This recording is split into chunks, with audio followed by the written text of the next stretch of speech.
but they're doing things, and and it's their business. But it's this live and let live, and accepting that people are different.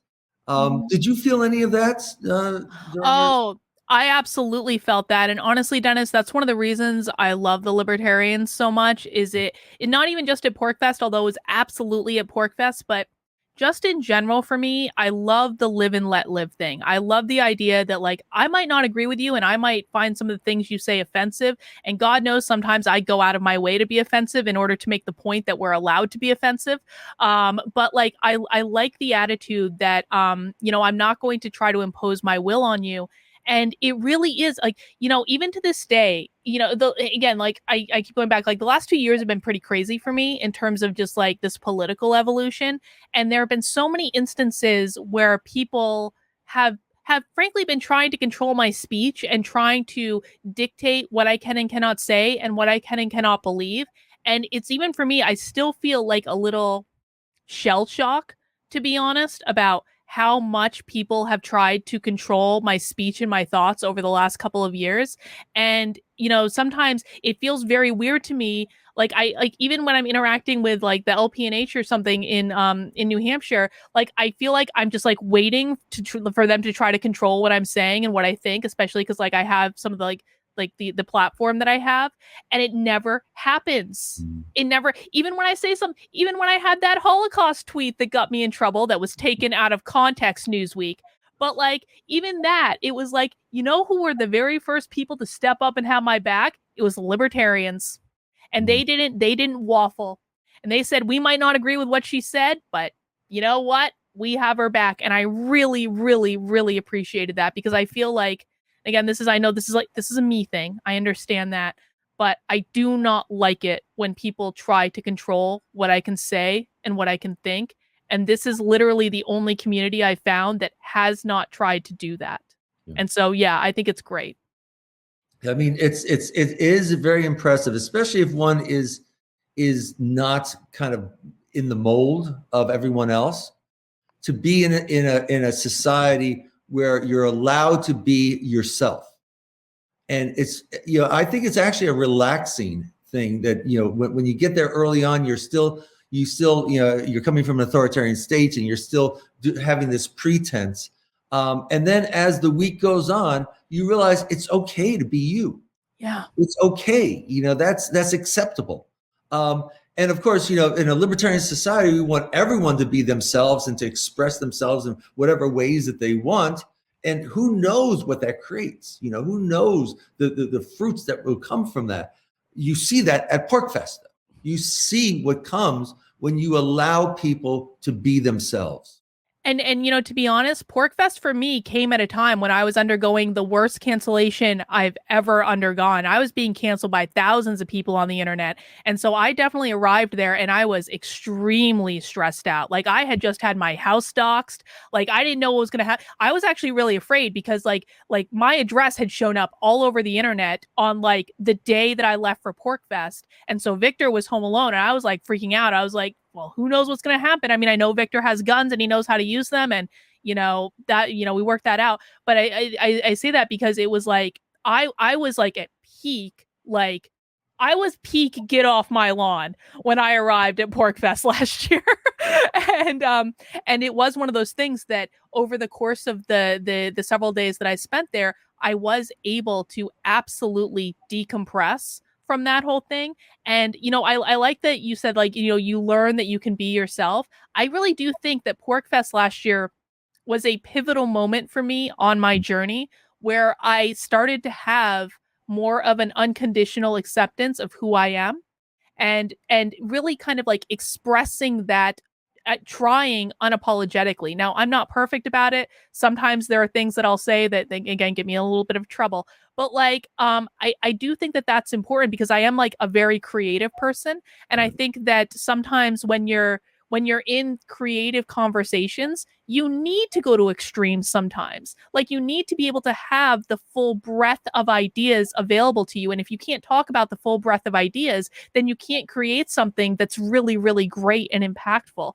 And so for me, like that comfort level that I've been able to achieve from being involved in this in the last year has just been inextricably valuable because before all this, I feel like I had put limits in my own head about what I could say and what I could talk about and what I could think about based on, quite frankly, what's considered to be socially acceptable on Twitter.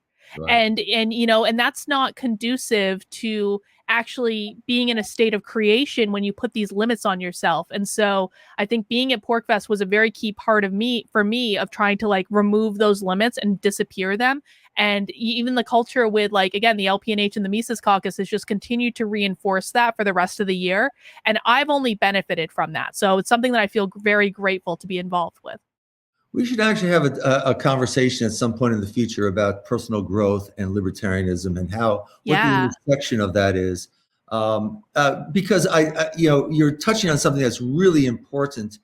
We face such large problems, and what happens is people go, we have this problem, but you're only allowed to talk about it in this narrow little window. Right. But and you can only talk about solutions in this narrow. Well, what if the solution is so, what if we don't understand this? What if we don't, and libertarianism is it doesn't require this. So I shouldn't say it is, but the same mentality that leads to libertarianism is one of opening up the world of possibility, of understanding greater, who I am, and that we can be good problem solvers. So anyways, I love that idea. We'll schedule that talk for sure. Let's do that at some point. It's really an interesting topic for me. So now you talked a little bit about your changing views of libertarianism and yourself. What about over the free state? We put on Porkfest primarily to suggest to people that they don't have to be miserable in their authoritarian states. That especially the most rabid freedom lovers, that they can actually come to one place where we're all congregating, we're all moving to, and help us build a free state. Did your views of the free state change while you were there at Porkfest and experienced this? Oh, absolutely, unequivocally. And I think that, I would say it was a really natural progression for me for where I was at. And how I've explained it is, people know that I'm on Locals, obviously.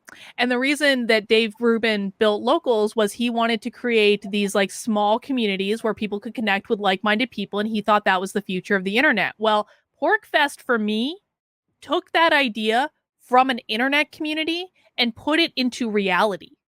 And it's like this real world thing. And it's like, I have so much of a greater appreciation for living in New Hampshire. And I feel so lucky and blessed that I ended up here. I feel like it was fate that I ended up here, because it really is that idea of creating these communities of like-minded people in action. And, I know people, because someone posted in the Porkfest plan group about it, people think that like I'm talking about this stuff or like promoting the Free State Project because I just want attention on the internet, or I feel like it's a personal publicity thing. That's not it at all. Like, I feel extremely blessed to be a part of this community. The people that I've met in this community have been amazing. And to be honest, I've really come around to the idea that given the state of our world and the trends that we're seeing in every other state, especially the more blue states, like, this is the only way that we're going to be able to create a society that, people like you and I actually want to live in and actually feel like we have ownership over.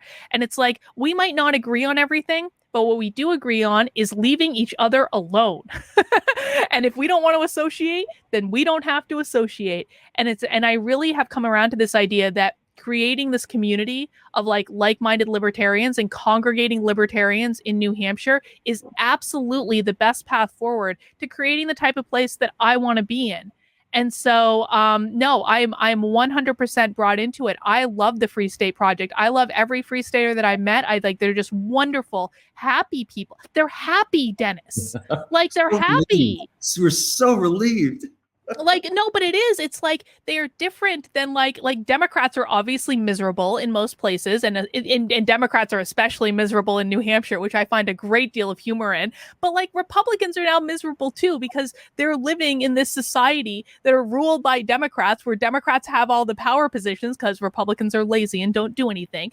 And so like I feel like this is the only community where people are happy and they have a not the only one. I don't want to say that people aren't happy other places, but that's what it feels like to be here. And every free stater I've met, it's like when they move here, they breathe a sigh of relief. No, Like yeah. I have a member of my locals community that is moving to New Hampshire in March. He's just connected with us on Facebook. Like you can just see he announced in our community Zoom yesterday that he's moving and he's just got the apartment signed and he's just like, it's like coming home. Mhm. And it's really great to be around a group of people that are just generally having a positive, optimistic outlook about what's going on in the world and feeling like they're in a pretty good position in it, even if the other 49 states are a little crazy. Yeah. And feeling a little bit of sadness that they can't join us, but relieved that we actually have that blessing of being able to breathe a little bit more free. Yeah, absolutely.